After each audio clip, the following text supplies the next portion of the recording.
rouler petit bolide.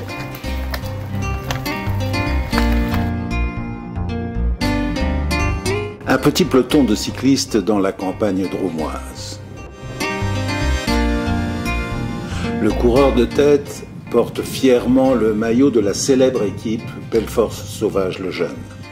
C'est un cadeau de ses amis pour son 80e anniversaire, en souvenir de ses débuts comme coureur professionnel. Et oui, Maurice Isier, puisque c'est de lui qu'il s'agit, a 80 ans. Et lorsqu'on ne le trouve pas en vélo sur les routes, c'est qu'il joue quelque part au golf. 5 engagements dans le Tour de France, dont une victoire d'étape en 1968, un nombre considérable de succès dans des courses de moindre importance, ça maintient en forme.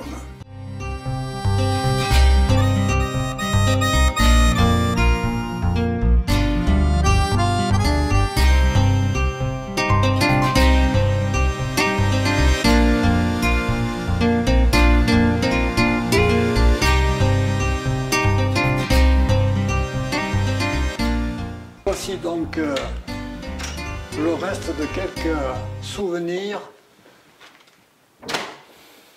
Tous les vainqueurs d'étapes au Tour de France avaient un fanion comme ça. Ça reste... Ah oui, c'est un des meilleurs souvenirs. Ça a été dur cette étape Ah oui, bien sûr, oui. À 80 km tout seul, on a toujours l'impression que les autres vont vous rattraper rapidement, hein, de toute façon. Et puis ben, on s'est allé au bout et j'ai gagné même... Et surtout qu'il y avait des gens décalés, mais heureusement ils étaient un par un aussi derrière. Et donc, bon, ils n'avaient pas d'abri, pas plus que moi, hein, donc ils forçaient autant que moi. Ça m'a arrangé, j'ai gagné, je crois, avec 3 minutes d'avance quand même, donc j'avais un avantage confortable. C'est beaucoup de coupes de courses amateurs. Pratiquement dans les grandes courses amateurs, il y avait quand même une coupe à l'arrivée et tout ça. Et puis il faut dire qu'après, j'ai eu pas mal de coupes aussi de joueurs de boules, parce que j'ai joué aux boules au haut niveau, donc pas en professionnel parce que ça n'existait pas, mais j'étais en élite, donc dans la 5e meilleure équipe qui était en Romain à cette époque-là, et où j'ai eu l'occasion de battre plusieurs fois le champion du monde, comme ça en tête à tête. Moi j'ai gagné le Grand Prix de Vals-les-Bains, de Privas. L'argent. Est-ce qu'on gagnait de l'argent en participant à ces courses? Comment vous arriviez à vivre, tout simplement, d'une certaine manière? Alors en amateur, on gagnait pas mal notre vie, je trouve. Il y avait beaucoup de courses à cette époque-là. Moi, j'arrivais quand j'étais en première catégorie, donc juste au-dessous des professionnels.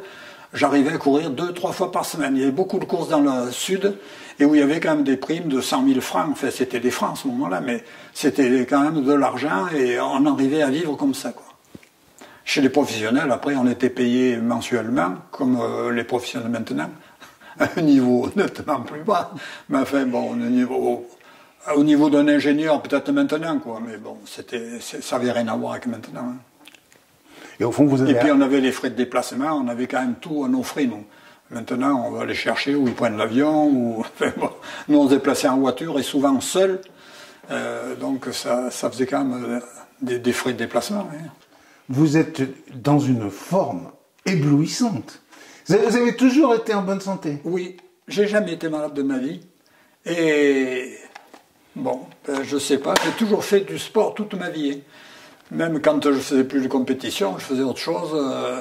Je faisais du tennis, donc j'ai fait un cours de tennis chez moi où je jouais 7-8 heures par jour comme un fou.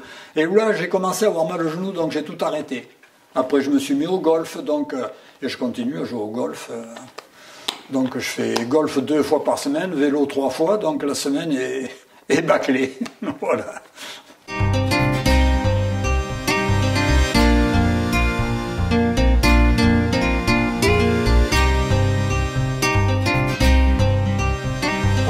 Du vélo, je l'ai attrapé bizarrement parce que je suis né donc au Berthallet, un petit village de la Drôme, et de la Gervanne plutôt même. Et à ce moment-là, il y avait donc Monsieur Lamande qui faisait du vélo, de la compétition, déjà à haut niveau puisqu'il courait en première catégorie. Et souvent, il montait sur Beaufort, Gigord pour faire du vélo. Et là, à force de le voir passer, je me suis mis à essayer de le suivre, mais avec le vélo de ma mère, donc avec un vieux vélo, et j'arrivais à le suivre jusqu'à Beaufort. Et puis c'est venu petit à petit comme ça. Ensuite, il y a des Italiens qui ont immigré dans la région, qui habitaient à côté de Vaugelas, et qui venaient, une partie de la famille venait à l'école chez ma mère, puisqu'elle était institutrice. Donc c'est pour ça que je suis né dans une école. Et donc le grand frère faisait du vélo de la compétition avec André Lamande. Et puis un jour, mon père, donc après à la suite de voir que j'étais intéressé, m'avait acheté un vélo de demi-course, quoi, mais avec garde-boue et tout ça. Et puis donc l'aîné de ces Italiens, Angelo Vital, qui s'appelait, et qui courait au club de Cré d'abord, et après au club de Montélimar, qui était un bon coureur, première catégorie quand même. Il m'a dit, moi, un jour, je t'emmènerai faire du vélo. Et moi, j'avais 10 ans, oui, puisque j'étais encore à l'école primaire. Donc, j'étais au Berthalet. Et il me prend un jour, donc moi, j'avais tout démonté, enlevé les garde-boue pour faire vraiment un vélo de course, sans que personne le sache à la maison. Il n'y avait que ma grand-mère qui était au courant. Et nous voilà partis. Et moi, je ne savais pas du tout où on allait. J'étais jamais descendu à Cré, je crois, à l'âge de 10 ans encore. Nous voilà partis, à 9 h du matin. Et puis, à midi, toujours pas rentré ni rien, mes parents me cherchaient de partout. Et on est arrivé, mais c'était 3 h de l'après-midi. On avait fait 100 ou 120 km à 10 ans. Et il m'avait fait monter le col des Limouches et tout ça. Quand je suis rentré, mon père m'est tombé dessus. Parce que comme tout le monde me cherchait, mon père était au courant aussi. Bon, j'ai reçu une bonne raclée, confisqué le vélo et tout ça, fermé dans la chambre. Il n'y a que la grand-mère qui venait de temps en temps me dire bonjour, m'apporter un peu à boire et à manger. Sinon, confisquer le vélo et tout. Et voilà, donc ça a commencé comme ça. Et puis après, donc je suis venu au lycée à Cré. Et puis à Cré, donc j'ai fait pas mal de courses à pied, surtout au lycée de Cré, où j'ai été bon, parce que j'ai quand même été champion Rhône-Alpes de 5000. Donc de cross à 5000. Et puis, donc il y avait le club de vélo avec M. Georges Villemin. Et donc, première course à Cré, casser la clavicule. Bon.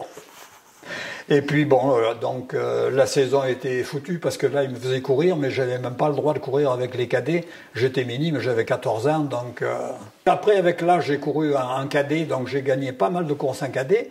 Et donc, comme je gagnais toutes les courses en cadet, ils ont dit, oh ben, on va te faire courir avec les amateurs, avec les grands, les toutes catégories, donc Lamande, Vital, tous les coureurs régionaux qui marchaient bien à ce moment-là. Et à la course de Cré, ben, je les ai tous battus. Quand même. Alors bon, ça a été la révolution. Voilà. Alors, comment ça se passe? Donc, à ce moment-là, vous êtes quand même encore amateur. Oui. Et alors, comment ça se passe? Amateur et au lycée. Donc, comme je marchais bien, après, j'ai pu faire les championnats de France de cyclisme universitaire. Et donc, j'ai été 2 années de suite champion de France, une fois à Saintes, donc sur la côte océan, et une autre fois à Royan. Donc, j'ai été 2 fois champion de France universitaire, 2 années consécutives. J'ai connu Henri Anglade parce que j'étais champion de France cadet. Donc, Henri Anglade était champion de France professionnel la même année que moi j'étais champion de France. Et puis Anglade, à ce moment-là, changeait d'équipe et passait professionnel chez Pelfort. Et il m'a dit, mais moi je t'emmène avec moi chez Pelfort. Et donc je me suis trouvé à 22 ans chez Pelfort en tant que professionnel.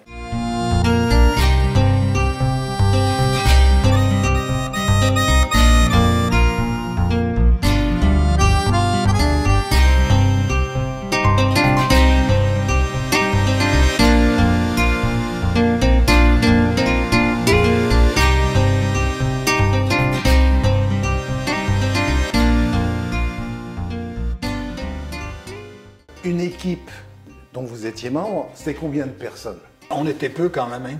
On était peut-être une vingtaine tout compris. Quoi. Maintenant, il y avait peut-être 15 coureurs et puis 4 ou 5 entre le soigneur ou 2 soigneurs. Et même, on n'avait qu'un soigneur dans la seconde équipe que j'ai fait donc chez De Gribaldi, quand Pelfort a arrêté. Donc je suis retombé chez De Gribaldi. Là, le soir, on n'avait qu'un soigneur. Au lieu de 2, il pouvait prendre que les 3 premiers de l'étape pour être massé, parce qu'après c'était trop tard. C'était trop tard. Après, vous faisiez comme vous voulez, vous pouvez faire masser, mais c'était minuit ou 1 h du matin, et Ça fait plus de bien de dormir que de se faire masser. Donc on se massait un peu entre nous, tout ça. Entre-temps, on lavait les chaussettes et le cuissard, et voilà. Maintenant, c'est la vie de château, hein, c'est pas pareil. Et les vélos, ma foi, s'ils avaient rien, le mécano, il regardait même pas tous les vélos. C'est pas comme maintenant où ils sont lavés tous les jours, nettoyés, changés les braquets et tout ça. Nous, si on avait un problème, on le signalait en arrivant, mais sinon, il n'y avait rien de spécial.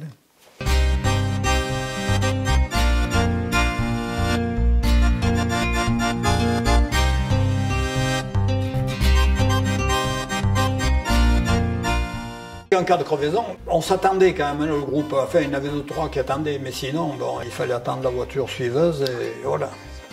Et il n'y avait qu'une voiture suiveuse, maintenant ils en ont 2. Alors il y en a une qui suit les échappées et l'autre est complètement derrière pour dépanner. Que nous on n'en avait qu'une, donc elle était toujours derrière le leader. Et si vous étiez derrière, eh bien, en passant à la voiture, quand la voiture vous doublait, si vous étiez lâché ou dans le deuxième groupe, il vous donnait un boyau. Vous le mettez autour du cou ou dans la poche et démerdez-vous, vous rentrez comme vous pouvez. Si tu crèves, tu répares ou c'est le copain qui t'aide à réparer. Puis voilà quoi. C'est complètement différent.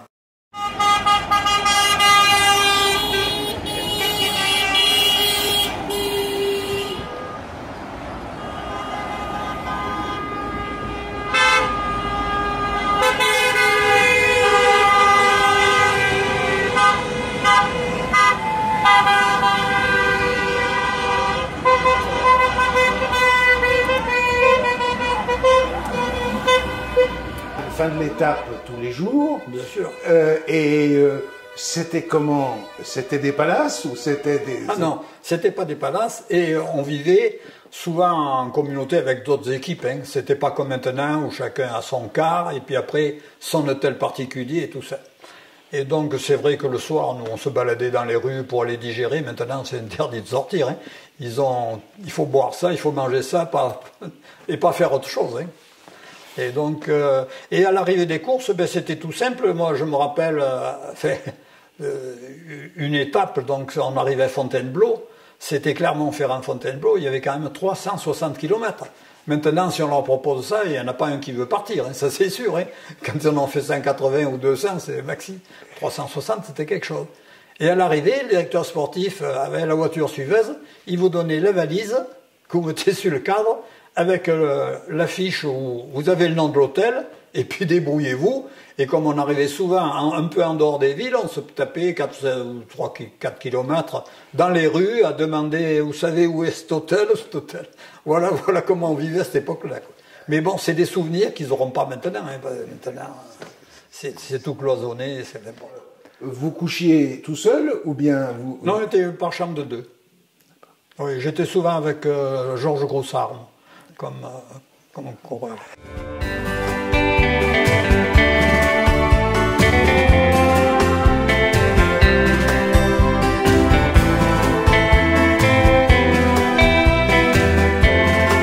Vous pouvez nous donner une idée de ce que représente par exemple le Tour de France d'aujourd'hui en kilométrage par rapport à votre époque? Je pense que la limite est venue avec les contrôles de plus en plus précis, donc pour que les gens en trichent moins peut-être, ou aient moins besoin de produits pour continuer les épreuves. Et c'est facile, nous on faisait des Tours de France entre 4005 et 5000, tout ce que j'ai fait moi, maintenant c'est limité à 3006, pour le même nombre de jours. Et on est arrivé à faire le tour, nous, sans journée de repos. On avait demandé de ne pas faire de journée de repos, parce que journée de repos, on est obligé de rouler pour ne pas perdre trop de cadence, ou enfin bon... au point de vue musculaire. Alors, donc maintenant, ils ont 2 jours de repos et ils font 1000 ou 1500 km de moins. Alors, effectivement, il y a moins de cols dans la journée et il y a moins de kilomètres. Quoi. Ici, Radio Tour de France. Voici que passe le porteur du maillot jaune qui vient d'accomplir un retour éblouissant. Est-ce que par là, vous voulez dire aussi que le coureur moyen aujourd'hui, il est un peu différent du coureur moyen de votre temps? Je pense que ce qui a changé, c'est qu'il y a beaucoup de catégories chez les professionnels qui n'existaient pas chez nous.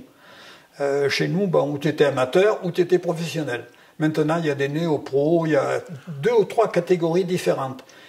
Et qu'on amène chez les professionnels, c'est pour ça qu'on a des jeunes de 18 ans qui courent avec les professionnels, mais qui n'ont pas ces capacités, enfin qui n'ont pas le sens technique et de rouler en groupe et à des vitesses supérieures. Et je pense que pour ça, il y a beaucoup plus de chutes, quoi.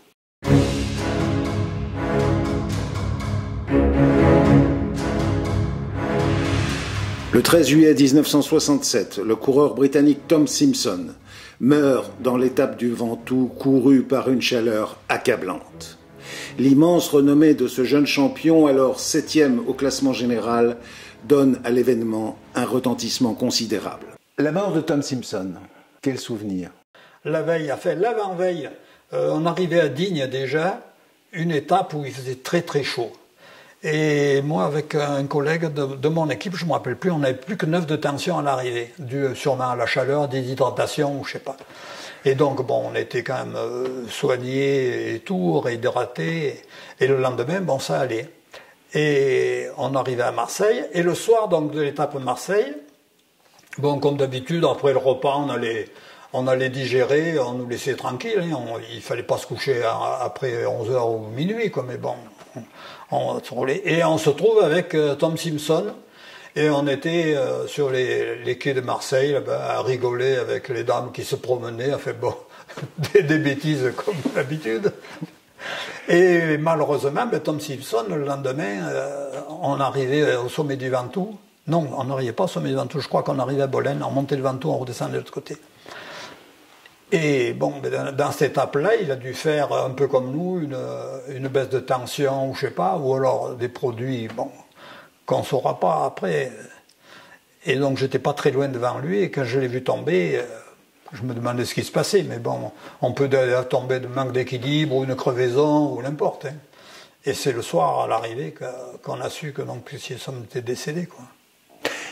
Et si j'ai bien compris, vous pensez qu'on l'a un peu trop poussé, si je puis dire, qu'il aurait fallu qu'il arrête tout de suite, quoi. Oui, je crois que oui, oui. Maintenant, ça ne serait pas produit de cette façon, je pense. Ils auraient fait tout de suite des manœuvres cardiovasculaires pour le remettre en état, et puis il n'aurait pas remonté sur le vélo. Parce qu'on voit maintenant, même quand ils n'ont rien, ils restent allongés par terre. Même 10 minutes s'ils peuvent, ils sont bien. Ils se disent, on va attendre. De toute façon, ils vont arrêter la course. Tranquille. Et que là, il a remis sur le vélo, je pense que ça a été fatal, quoi. Jusqu'à cette époque, tout le monde chargeait beaucoup, enfin, avant que j'arrive. Et puis, donc, a été décrétée la fameuse loi antidopage en 66, au premier Tour de France. Et donc, c'est vrai que toutes les vedettes qui couraient déjà depuis des années et qui avaient l'habitude de se soigner différemment, bon, on ne sait pas ce qu'ils prenaient encore, mais on s'en doutait un peu. Et toutes les vedettes, Anctil, Poulidor, enfin, Henri Ménez, en fait, ils ont dit non, nous on n'accepte pas de contrôle antidopage ni rien du tout. Donc on a fait grève pendant le Tour de France. Au milieu d'une étape, tout le monde s'est arrêté.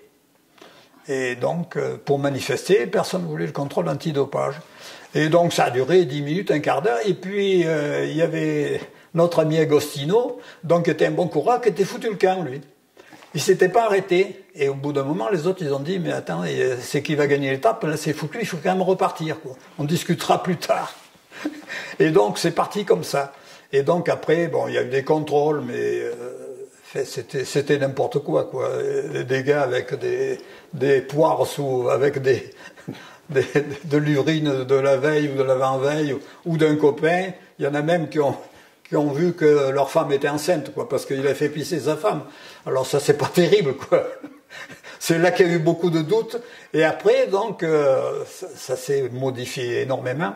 Et donc après, on rentrait dans une salle. Moi, j'ai été contrôlé plusieurs fois. Et j'ai eu la chance, parce qu'il y a eu des résumés sur des bouquins de cyclisme, où il y avait donc tous les gars qui étaient contrôlés. J'étais le seul de négatif sur 20 ou 30. Ils étaient tous positifs à telle chose ou telle chose ou telle chose. Moi, j'ai jamais rien eu. Bon, j'étais... Bon. Alors c'est peut-être pour ça que j'ai pas progressé. Mais bon, c'est pareil. Vous avez jamais rien eu ou vous avez jamais rien pris? Non, mais j'ai jamais rien pris, non, différent. Et puis, après, donc, c'était le docteur Dumas qui s'occupait du Tour de France, à cette époque-là, et qui a pris sa retraite. Et c'est le docteur Maigre, donc de Grenoble, qui a pris la suite donc, dans le Tour de France. Et il se fait que le docteur Maigre je le connaissais parce que toutes les années, je me faisais suivre, je faisais des tests, pas d'effort, mais de physique. Je montais sur Grenoble dans son cabinet et tout. Et donc, comme il est venu, médecin du Tour, il m'a dit, écoute, on fait une chose, c'était donc au début des contrôles antidopage. Il m'a dit, avec ton ami Dumont, donc, qui est de l'Ain, lui, et qui était professionnel comme moi, vous signez une charte, tout ça, et on fait des contrôles tous les jours, pour faire voir aux autres qu'on peut faire le Tour de France, parce que c'est vrai qu'on contrôlait 2 personnes ou 3, plus le premier, sur 150 coureurs, ça faisait pas un gros échantillon. Hein. Donc, et donc on a signé cette charte, et donc c'est l'année où j'ai gagné l'étape du Tour, donc en signant tous les jours et en étant contrôlé tous les jours au négatif, quoi. Voilà. Et donc à la suite de ça, ça nous a pas porté bonheur parce que tous les anciens coureurs étaient un peu contre nous et après ça a été difficile d'être dans les échappées ou même de pouvoir gagner des courses, quoi.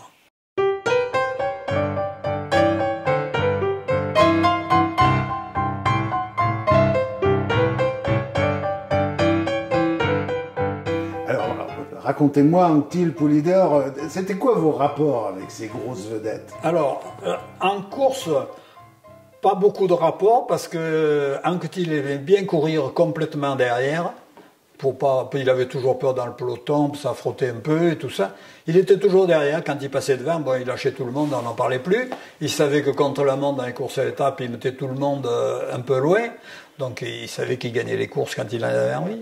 On a eu surtout des rapports l'hiver. Parce que l'hiver, on était souvent invités en montagne à faire, pas des stages, mais des représentations de ski et tout ça, et où ils convoquaient toutes les vedettes et où moi je participais.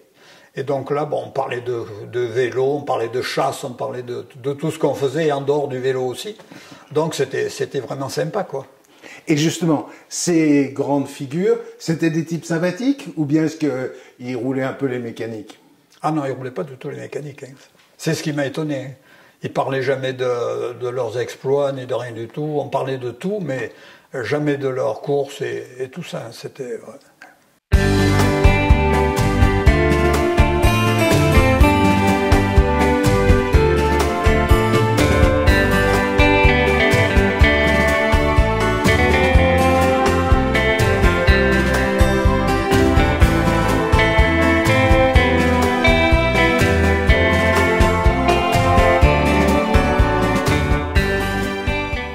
C'est vrai que maintenant, c'est quand même plus un sport d'équipe qu'à notre époque.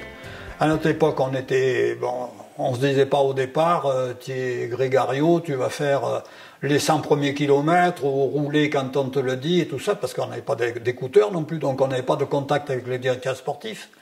On n'avait qu'un ravitaillement au bout de 100 ou 120 kilomètres.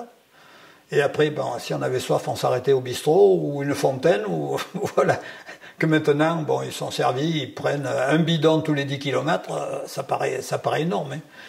Hein. Nous, on avait un bidon pour faire les 120 premiers, et puis débrouille-toi avec le deuxième bidon pour les 250 ou 300. Quoi. Et ça a énormément changé. Hein. Le vélo est très différent. Maintenant, c'est vrai qu'on était descendu à 6,8 kg maintenant. Nous, ils faisaient 9 ou 10 kilos. Donc, ils montent beaucoup plus en souplesse que nous. Nous, on était toujours en force et tout, parce qu'on n'avait pas le choix. De toute façon, on ne pouvait pas changer le braquet. Donc, ou tu montais, ou tu te faisais lâcher, c'est tout. Ouais. Voilà, que maintenant, Il se peut bien que l'incontestable succès de Maurice Isier tienne à la passion fort ancienne qu'on a eue dans sa région du Val-de-Drôme pour les petites reines. D'ailleurs, il manque rarement les réunions des cyclistes locaux. On y vient en grand nombre, on multiplie les sorties, et tout cela, après tout, nous donnera peut-être de futurs champions. Je voulais vous remercier tous pour vos investissements, pour cette réussite totale pour les 2 rallyes. Donc le rallye du Val-d'Ozun, même si on n'a pas eu un très beau temps, on a quand même eu 324 personnes de mémoire. Et puis je vous invite à le restaurer. Merci.